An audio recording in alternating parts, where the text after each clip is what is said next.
जय माता दी दोस्तों। आज मैं आप लोगों के साथ शेयर कर रही हूँ कि नवरात्रि में कन्या पूजन हम कैसे करें, उसकी विधि क्या है, क्या कन्या पूजन का महत्व है, कितने साल की लड़कियों को कन्याओं को हमें बुलाना चाहिए और उन्हें क्या खिलाएं और क्या भेंट में दें। तो आज यह सभी चीज़ मैं आप लोगों के साथ शेयर कर रही हूँ, तो पूरा वीडियो ज़रूर देखिएगा। सबसे पहले कन्याओं को आप घर पर जब भी बुलाएं तो उनके चरण जरूर धोएं। आप अपने हाथों में या किसी पात्र में थोड़ा सा जल भरें, उसमें 2 बूंद दूध डालें, गंगा जल डालें और फिर कन्याओं के पैरों को अच्छी तरीके से धो लें। आप सभी कन्याओं के पैर धोने के बाद उस जल को अपने सारे घर के कोनों में छिड़क दीजिए और फिर बचा हुआ जल को आप किसी भी पेड़ में डाल सकते हैं। यह शुभ होता है, इससे आपका घर पवित्र हो जाता है। अब बात आती है कि कन्या की क्या उम्र होनी चाहिए, किस उम्र की बच्चियां होनी चाहिए। तो जितनी छोटी कन्याएं होंगी उतना ही बहुत प्रभाव पड़ता है आपके घर पर। जैसे कि 2 साल की बच्चियाँ, 5 साल की बच्चियाँ, 5 साल से कम की हो तो सबसे अच्छा हो। वैसे तो 10 साल से कम की भी हम ले सकते हैं, लेकिन 5 साल तक की कन्याओं का बहुत ज़्यादा महत्व होता है।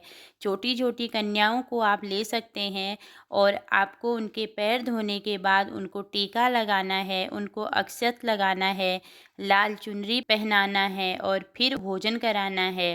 भोजन में आप कुछ भी करा सकते हैं, बस बिना प्याज लहसुन की सब्जी होनी चाहिए। अगर आपके यहाँ सब्जी नहीं खिलाई जाती तो खीर पूड़ी ज़रूर खिलाएं, हलवा पूड़ी खिला सकते हैं और उनको हमेशा पूरा आहार दें। खुश होकर वो आपके घर से जाएं, यह बहुत ही मायने रखता है। और कन्याओं को आप कुछ ना कुछ हाथों में दें। आप उनको एक पोटली में, पॉलीथीन में या किसी चीज़ में चावल और अक्षत जो होते हैं, अन्न जो होता है वो ज़रूर दें।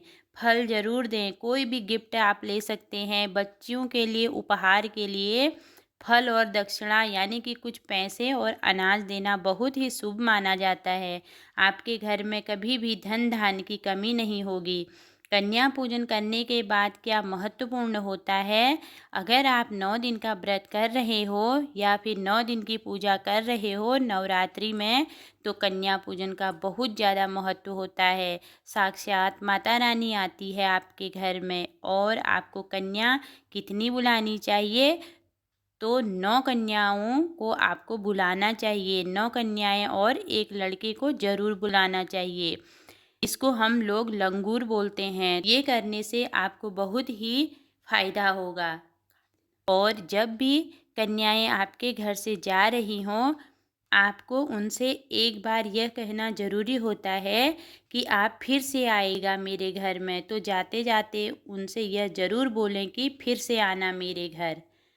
और जब वो खुश होकर जाएं एक बार और उनके चरण छुएं, उनको अच्छे अच्छे गिफ्ट दें। आजकल तो मार्केट में बहुत अच्छे अच्छे गिफ्ट उपलब्ध हैं, आप उनके लिए कुछ भी ले सकते हैं। क्लिप ले सकते हैं, चूड़ी, कंगन, बिंदी और रबर बैंड्स आते हैं। बहुत सी प्यारी प्यारी चीज़ें होती है। बुक्स दे सकते हैं, कलर्स दे सकते हैं। आप उन्हें उनकी फेवरेट चीज़ें दे सकते हैं, जो उनको चाहिए वो आप दे सकते हैं। कन्या पूजन पर पैरों को धोना, टीका लगाना, चुनरी उड़ाना, उनके हाथ में कुछ ना कुछ देकर भेजना, तो ये चीज़ ज़रूर आप ध्यान दें। आप सभी की नवरात्रि बहुत ही अच्छी रहे। माता रानी से यही विनती करती हूँ, आपको कभी भी कोई भी परेशानी का सामना न करना पड़े। और कन्याओं को फल ज़रूर दें।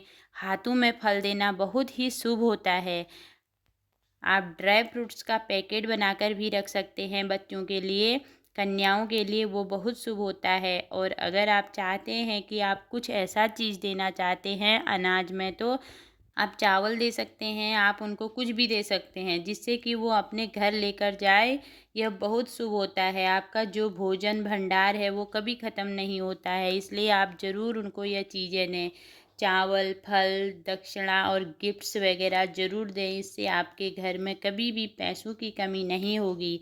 जब आप किसी को दान करते हैं, कोई भी पैसे देते हैं, कहा जाता है कि आप जितना देते हैं उसका दुगना आपको मिलता है। तो अगर आप बच्चों को 100 देंगे तो आपको कहीं न कहीं से 200 का फ़ायदा ज़रूर होगा।